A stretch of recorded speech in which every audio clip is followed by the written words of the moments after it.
Hey, what's up? All your favorite artists. Check it out. Say my name. DJ Khaled. This is Mila J. Bruno Mars. On hot7025fm.com.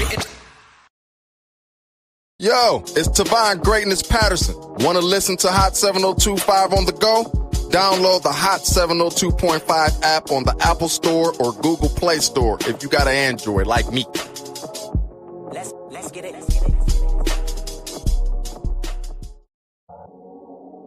What's going on, everybody? It's your main man, 360, the poet from the Morning Wood, and I'm here to talk to you about the Sci-Fi Center. It's your Vegas home for science fiction, horror, and fantasy. From comic books, toys, and posters to movie screenings and live events, they've got you covered.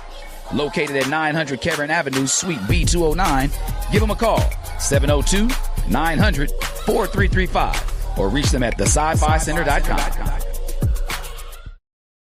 Keep your radio dial right here. You're locked into the hottest news station on the planet. Hot 702.5 in FM sound. Blazing today's hip-hop, R&B, and pop music. Keeping your radio on fire. Bringing you the hottest, realest, riskiest talk shows live 24/7. Live on hot7025fm.com.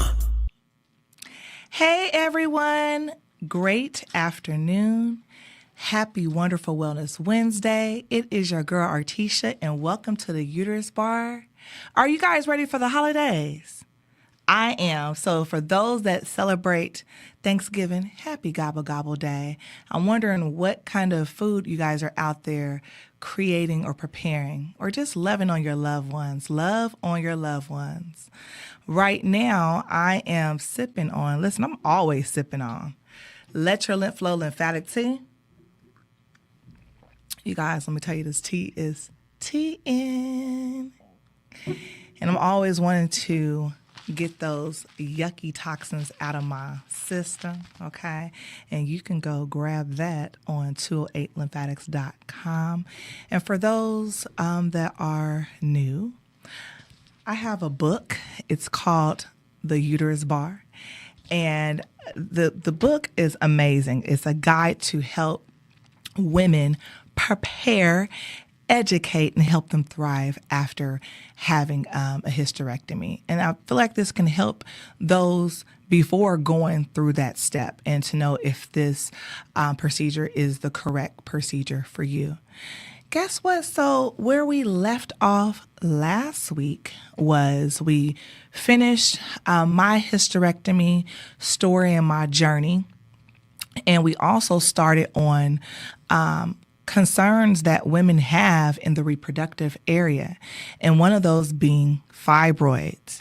So we were talking about what are fibroids, and what options do you have. And where we left off was the complications. We talked about what complications can occur with fibroids. And now I wanted to finish up with this of diagnosis and treatments. And let me just say this. Some women don't get the opportunity to go with the procedures that they want. Usually the doctors are like, no, this is what we feel like is best. And then you just go right along with it. No, you guys, it's your voice, it's your body. And make sure you do your research. That is so, so important. Okay. So the diagnosis and treatment. So this is how fibroids are diagnosed. So the first signs of fibroids may be found during a routine pelvic exam. So a number of tests may show more information about fibroids. And so this is as follows. An ultrasound exam can be done, and this uses sound waves to create a picture of the uterus and other pelvic organs, okay? So they may do a pelvic ultrasound, or like we talked about last week, they may do a transvaginal ultrasound, which is like this long, what we want to call it, long tool, will you say that? And then also they place a condom on top of that. Yes, it's a condom for the transvaginal ultrasound, and they're able to see the imaging and see what's around there. Also, hysteroscopy. This is used. They use a thin device which is a hysteroscope to see the inside of the uterus, and it's inserted through the vagina and cervix opening of the uterus. This lets your healthcare professional see fibroids inside the uterine cavity. And I'm explaining these to you so therefore when you do go in, you know what these instruments and these devices are, instead of just laying there on a table and you don't know what is going on. Okay. And then you guys, do yourself a favor, come with a notebook and a pen. And then the day before, have your questions written down for the providers. There is no more the providers interviewing you. You're interviewing the providers to make sure that they are the very best fit for your care, because you matter, correct? The next one is called the hysterosalpingography. Is a special X-ray test, and it may find abnormal changes in the size and shape of the uterus and the fallopian tubes. Okay. Matter of fact, I had that done when, let me make sure. Yes, I had that done when the providers were saying that I had blockages in my fallopian tubes and some scarring there. And also when I had the 6 fibroids. And so before then, like I said previously, I researched, I had faith, and you guys, I was on that tea, and I changed my diet. And with all of that, let me tell you, my little man is here. Okay. They were so surprised that it was no more scarring and the blockage and the fibroids weren't there anymore. The next one is sonohysterography.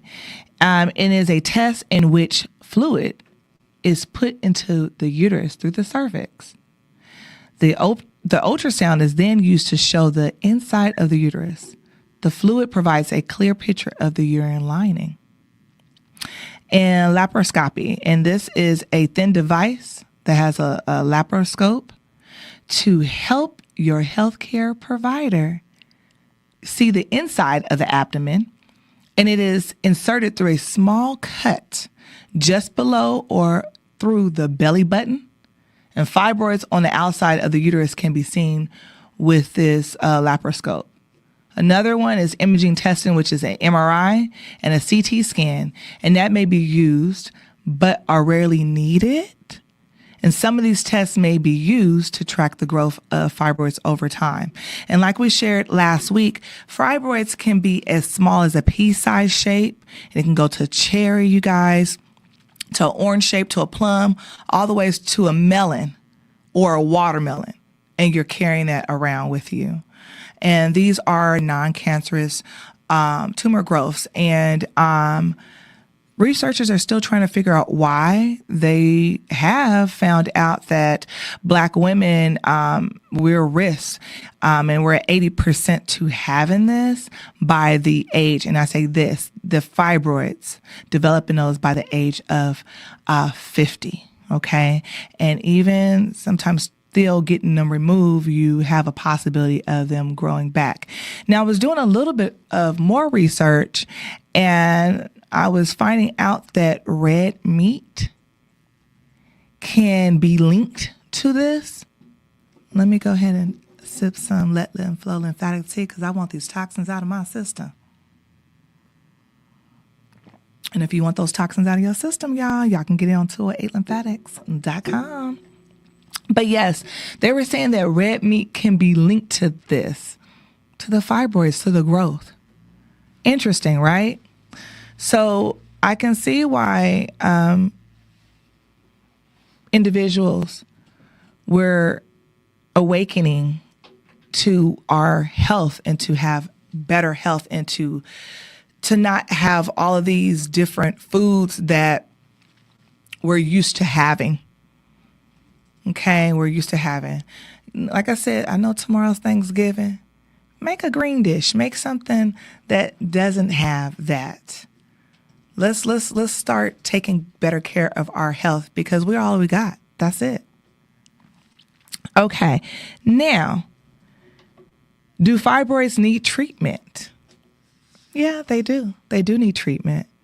And so fibroids that do not cause symptoms are small or occur in women who is nearing menopause.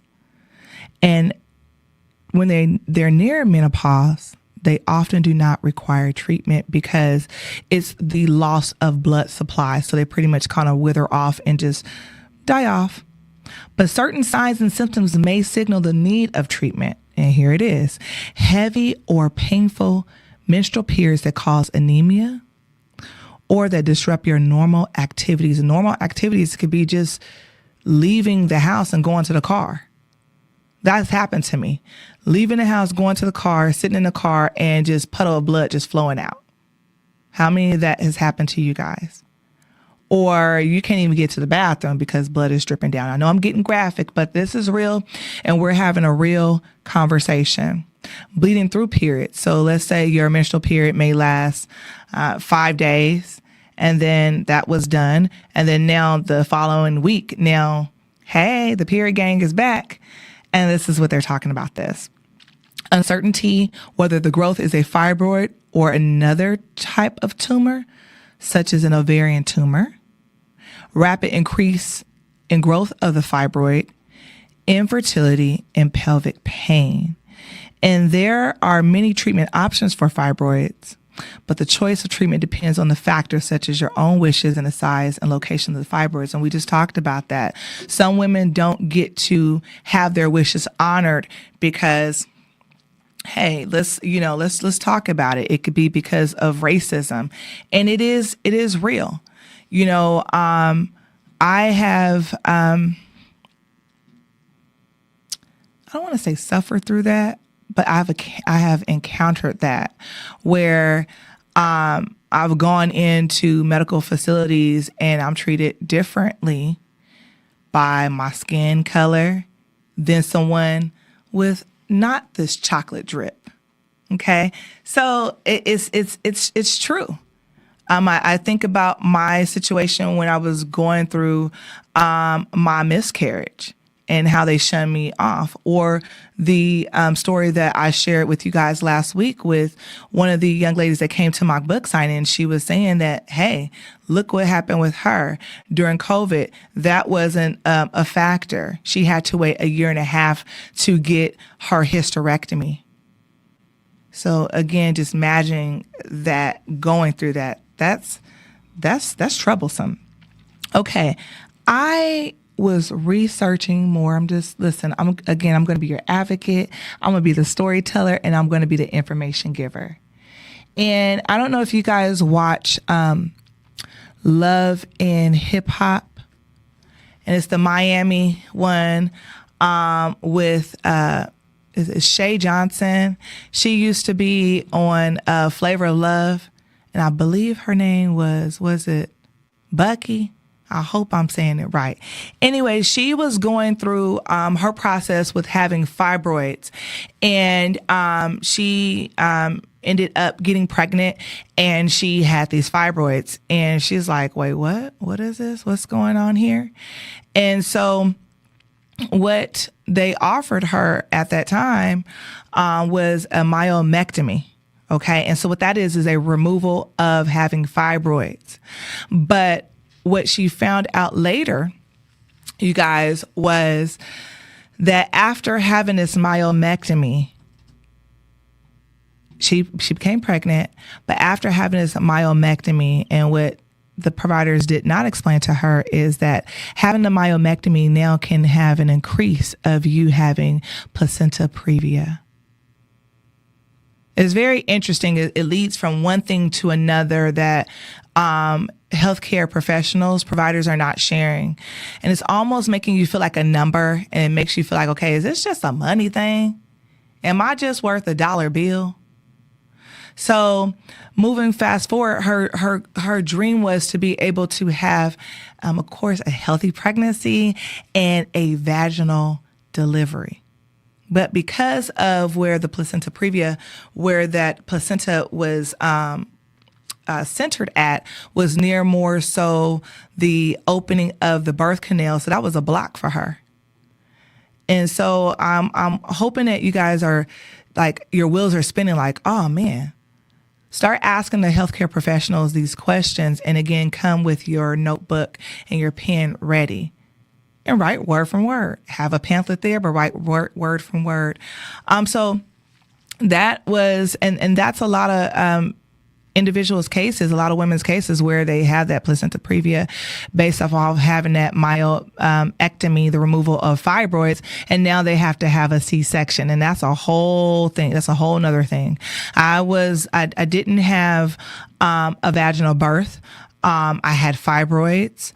And then also my son, the cord was wrapped around his neck. So yes, it was an emergency, C-section. So, but yeah, I did have fibroids. Okay. And they were painful as I sip some more tea. Let your lymph flow. 2alymphatics.com.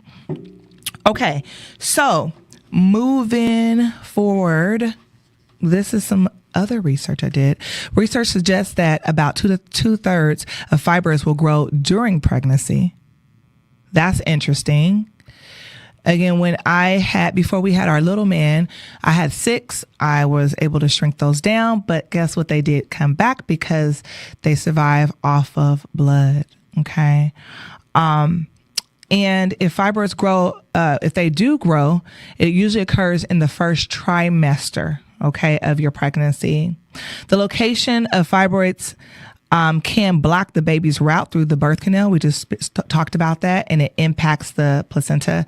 And so for those that don't know what a placenta is, it's connected to the uterus, and it's connected to the baby, to the fetus, and it provides oxygen. It also provides nutrients to the fetus. And it gets rid of waste products and carbon dioxide, you guys.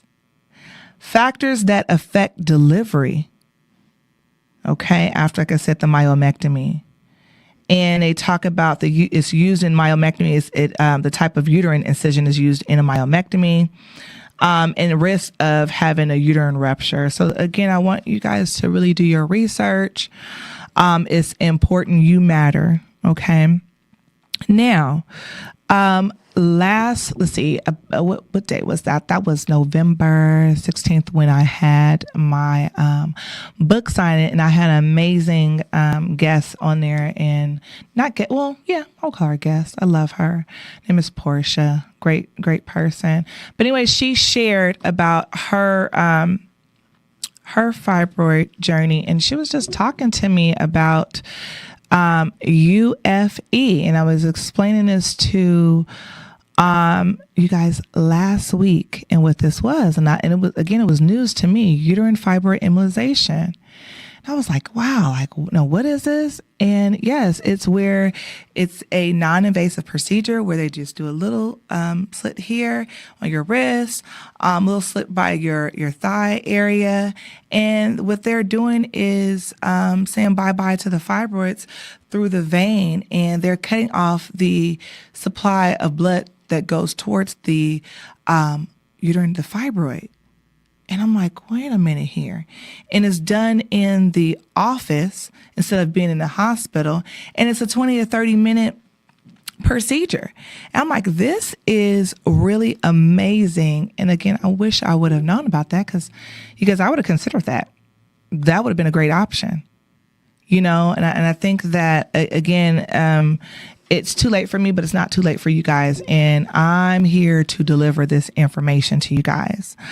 So fibroids increase your odds of having a C-section. Okay. They increase your odds of having, a C-section. Now, the difference, this is what I want to break down, the difference between the uterine fibroid embolization, the UFE, versus a myomectomy. Now, the UFE is light sedation, The myomectomy is general anesthesia. Okay. And I remember when I had my hysterectomy, when I had the anesthesia, I was thinking like, oh my gosh, and I thought about like, okay, that is helping like right for pain, but at the same time, it's putting you under. So I was so nervous about that, you guys. Yes. So the UFE also is it's a clinic setting. The myomectomy is in a hospital. The UFE has no stitches, while the myomectomy has multiple incisions. You can recover at home, kicked up with your blanket, having the UFE, but the myomectomy is in a hospital. So you have to recover that. Okay. Now, did you know that the myomectomy, I'm going to say it again, increases the risk of placenta previa? So if you did not know, if you did not catch that just a bit earlier, I want you to do your research and again, come with your pen and your notepad for your providers, because it's very important to do so. Now, the Harris poll, which is, this has been going on for years. They do surveys, so running surveys. They say 70% of women age 18 to 34 years have never heard of the uterine fibroid embolization. Guess what? I'm one of those, but I'm not 34. I'm a fabulous 41. And I'm one of those that did not know about that. And I just learned this, and including 44% who had fibroids. So those 44%, you're just out there just suffering. Again, women, we suffer in silence. We don't talk about what's really going on with us until sometimes it's too late. So pregnancy risk for women with fibroids, okay, includes fibroid growth, preterm delivery, breech position, C-section, incomplete cervical dilation, postpartum hemorrhage, poor contracting, and abnormal placenta. And we need that placenta, you guys, because the baby needs it, right? For the nutrients, for oxygen, again, to take out the waste, okay? And the carbon dioxide, okay? And I'm going to say it again. Most women are only presented with surgical options, even if this does not align with their personal goals or desires, or future fertility. How many of you guys have went to the doctor and they just bypassed what you were talking about? It's a lot. I know it. I know it is. And so, again, I want you guys to stand 10 toes down and be your own advocate for yourself. Be your advocate for your family too, because sometimes they don't know how to advocate for themselves. So it's important to do your research, right? It's just like going to church and the minister is preaching the gospel. Same thing with the provider. They're preaching what they've learned. How do we know that to be true? Right? So you want to make sure that you do your research. That's like very, very, very important. Okay? Really important. We are going to take a quick break. Okay? You stay tuned, because listen, I have some more tea for you. Don't forget to get your Let Lymph Flow Lymphatic Tea, 208lymphatics.com. See you in a bit.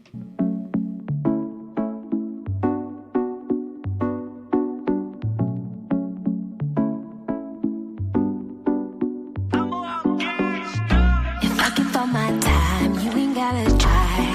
I get it. Got something on the side, you ain't gotta lie. Now with it. I'm about to roll up, tell me what's the hold up. So get it. Let's talk about this now, I make it real loud. Unneeded problems, trust has fallen, got folks calling my phone now. What you gon' do? Need me to do roll through and solve this problem. Unneeded problems, trust has fallen, got folks calling my phone now. What you gon' do? Need me to do roll through and solve this problem.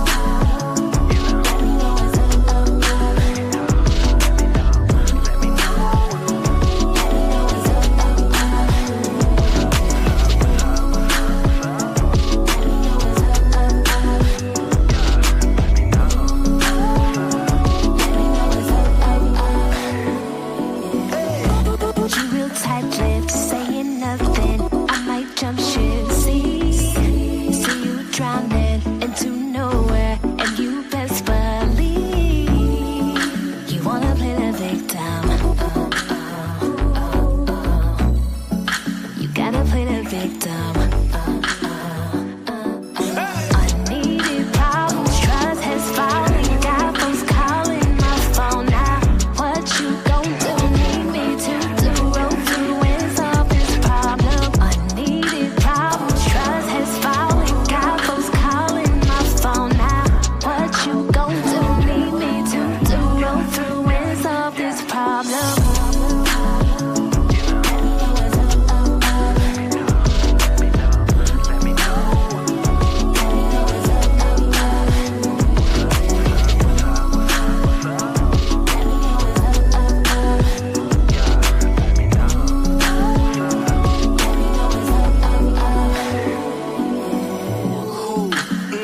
What it is, I know you run your sister, so I'ma just keep it crisp. Ooh, believe me, I love what you got, but I'm young and I'm dumb, running straight to the top. Leave it color coded with it. Love whenever you be showing emotion, yeah, that mean I got you. To be honest, ain't a lot of chicks that really top you, and you know I'm with it, nothing to lose. You got the juice. I be around some groupies, but I'm not into those.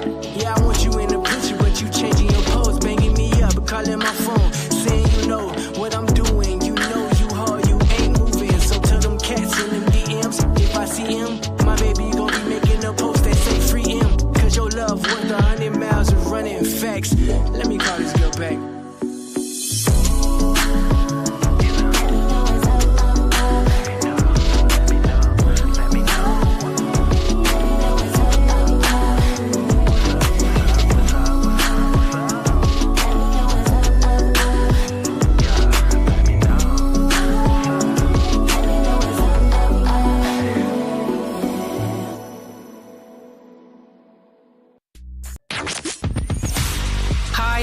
What's up? What's up?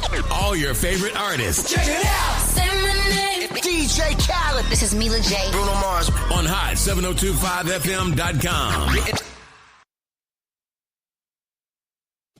It's your main man, 360 the Poet from the Morning Wood.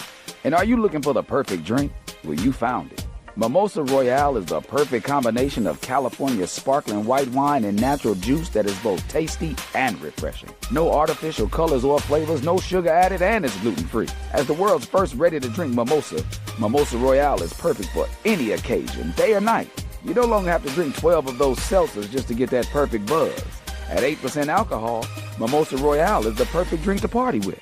Offered in a variety of flavors and sizes, you are bound to find a Mimosa Royale that you'll love. We have berry, mango, apple, and orange, with more flavors to come.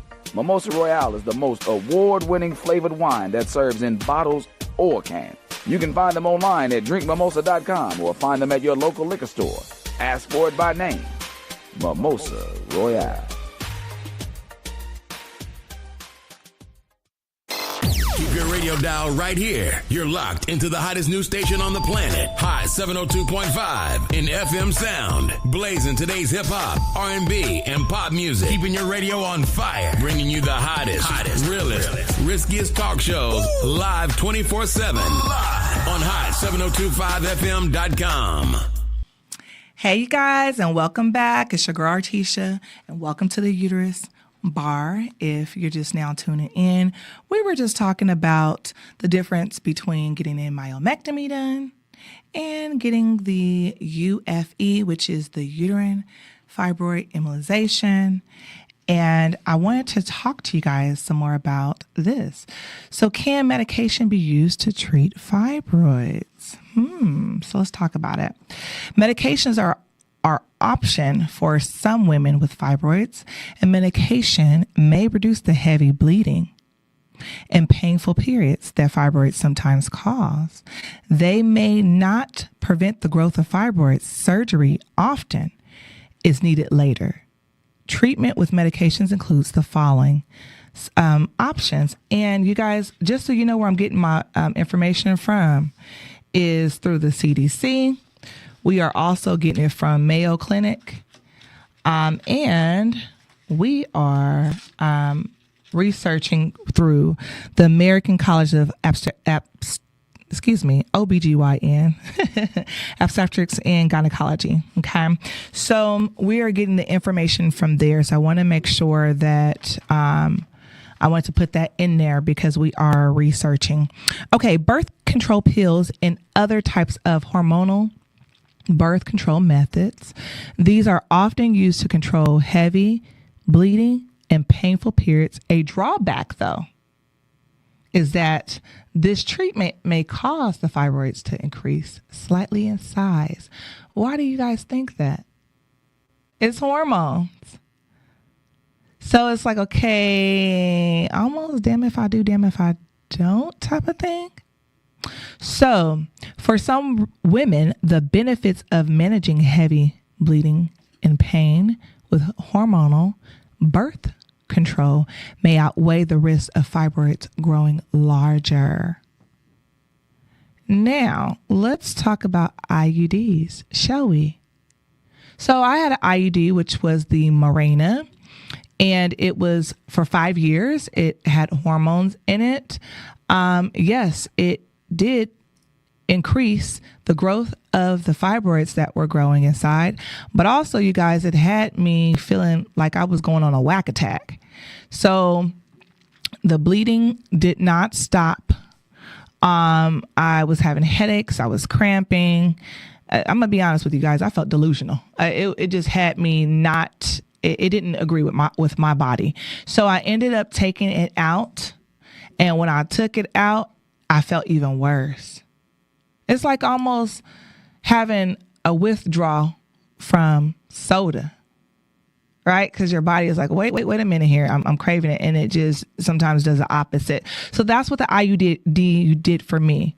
And so the option is for women with fibroids that do not distort the inside of the uterus. It reduces heavy and painful bleeding, but does not treat the fibroids themselves. So this is why progesterone releasing IUD, this is why they're giving you guys an option or giving us an option with that. Another one is called tranexamic acid. This medication is used to treat heavy bleeding. It reduces the blood loss during your period, but does not stop your periods. Okay. And then let's go to the GnRH antagonist. And this is a releasing hormone, gonadotropic hormone. These medications stop the menstrual cycle and can treat fibroids. They are sometimes used before surgery to reduce the risk of bleeding. The GnRH agonists have many side effects. Okay, you guys ready for these side effects? Including bone loss, osteoporosis. Come on now, vaginal dryness. We don't want no vaginal dryness over here. And night sweats. Oh my gosh, we talked about having a private summer. We're not ready for menopause. So these are different things that they have. It's just like, wait, this is causing a side effect. So in order for me to get rid of the fibroids, okay, I could take this, but now you're saying, okay, it's bone loss, osteoporosis, vaginal dryness, and night sweats. Oh my gosh. Taking low dose estrogen or progesterone helps reduce these side effects. This is called an add-back therapy.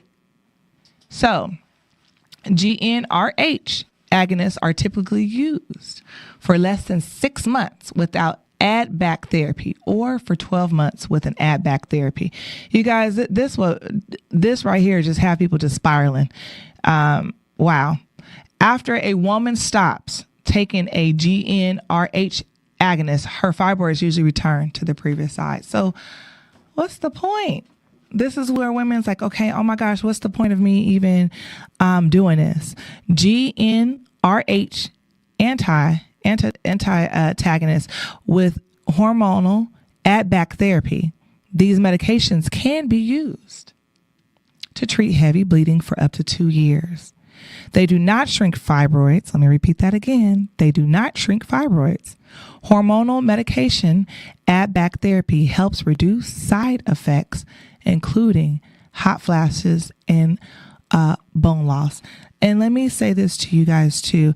A lot of women are nervous already too to take these different hormones because they do not want to develop any type of cancers. Everything is just linked. It's just like it's going from one. It's like a boomerang effect. Okay, if I have this, I have these fibroids. I want to get rid of this. Okay, well, you want to get rid of your fibroids? Guess what? Have a hysterectomy. But why do I have to go exert to that? Or you want to get rid of your fibroids? Go ahead and have those removed. A myomectomy. But then no one is telling us about the increased risk of having placenta previa. And if you want to be able to have that natural vaginal birth, so sorry, because now it may be increased risk of you now having to have a C-section. So again, you guys, this is why it's so important for us to stand together, 10 toes down, and do your research. Gotta drink some tea on that one. Telling you guys, let that lymph flow lymphatic tea. Okay. Getting these toxins out my system. You can get that from 208lymphatics.com. And listen, if you know of someone that has fibroids and they've been a bit tigerish on you, give them some grace. Please give them some grace because they're going through a lot. They are going through so much. And sometimes it's very challenging just to even speak about it because it's embarrassing. And sometimes they don't know who to talk to about it. Okay, so give them some grace. Give them a hug. Please do. Let them know that they are loved and they are appreciated in their voice. It matters. It definitely matters. Have you guys heard of fibroid sloughing? Fibroid sloughing. This is what this is. What happens is the fibroid pretty much just die. It's like necrosis. It breaks apart. And when it breaks apart, now it has to come out. It has to have an exit point. And so now it's exiting where? Through the vagina. Okay. And so this, I thought this was just so interesting. And I go back to me having the IUD and having the Mirena crash and wondering, was I also going through a fibroid sloughing? So it's a natural process where the uterine fibroid undergoes cell death and subsequent breakdown. In some cases, due to their rapid growth or a decrease in the blood supply, the fibroids can outgrow their blood vessels, leading to insufficient oxygen and nutrients reaching the fibroid tissue. So as a result, portions of the fibroid may start to die off. During fibroid sloughing, the dead tissue may disintegrate and be expelled from the body, often resulting in the vaginal discharge containing blood and pieces of tissue. And for some women, this may be uncomfortable and cause temporary symptoms, such as abdominal pain and cramping. However, it is usually not a cause for major concern. We do encourage you. So I'm encouraging you to consult with a medical professional that specializes in uterine fibroids if you have any type of concerns about that. Okay. And you want to make sure, because if it becomes severe, you want to rule out any complications and ensure appropriate management. Now, the sizes, fibroid sloughing and fibroid sizes. Fibroid sloughing and fibroid size are two key factors in managing fibroids effectively. While sloughing can be a natural part of the healing process after certain treatments, fibroid size plays a central role in symptom severity and treatment options. And again, I'll go back to the uterine fibroid embolization, guys, because research is showing that it's highly effective and it's a highly effective procedure to treat uterine fibroids. And while fibroid softening is an infrequent occurrence, it may still happen in some cases. So patients should be attentive to any changes in their vaginal discharge, particularly if it appears darker and contains clots or tissue fragments. Okay, so through fibroid softening is generally not cause for major concern, like they said, promptly informing your doctor about each symptoms allows for proper evaluation and reassurance. The thing is, make sure your provider is listening to you.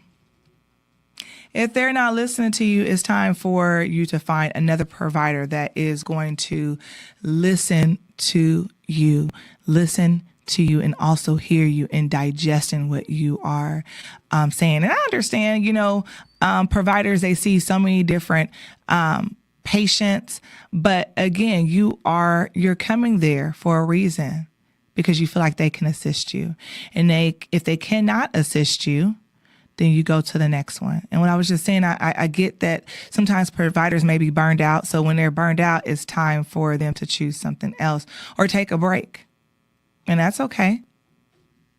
Because we matter. Patients matter. Patients matter. Okay.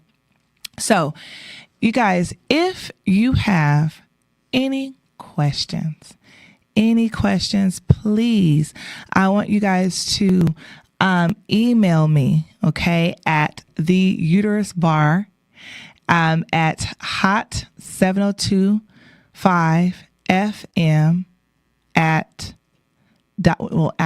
.com. Sorry, you guys. So the Uterus Bar at hot702.5fm.com. I'm gonna get it right, you guys. So it's actually on the screen. Okay. So I want to make sure, if you have any questions, please make sure you definitely reach out to me because it's going to be very helpful. Okay. I want to make sure that I'm answering your questions. I can come on here and answer all your questions that you guys definitely need answered. And again, if you have a mother, a sister, a daughter, a friend, a cousin, a auntie, a grandma, abuela, get them this book. Get them this. This is really important. It's the Uterus Bar, and it's really going to assist them. It's going to prepare. It's going to educate them. It's going to help them thrive after having a hysterectomy. And the thing is, let's say if for me, it's too late, but for them, it's not. And let's say that they're thinking about having a hysterectomy, it's other options out there that they can get done. And you can purchase this book, The Uterus Bar, at 208lymphatics.com. Okay. It's also on the screen for you guys. And also you can purchase that Let Lymph Flow. Let that lymph flow. Get those toxins out your system. It's also on the screen too at 208lymphatics.com. You guys, please have a safe and amazing holiday. For those that do celebrate, gobble, gobble, but think about it before you pick up that fork. We just talked about fibroids and all these other different things. Think about your health, okay? Your health is key. All right, you guys, on that note, let me sip some more tea. And I'll see you guys again next Wednesday on the hottest radio station in Viva Las Vegas, Hot 702.5 FM sound. Bye. Keep your radio dial right here. You're locked into the hottest news station on the planet. Hot 702.5 in FM sound. Blazing today's hip hop, R&B, and pop music. Keeping your radio on fire. Bringing you the hottest, realest, riskiest talk shows live 24/7 on hot702.5fm.com.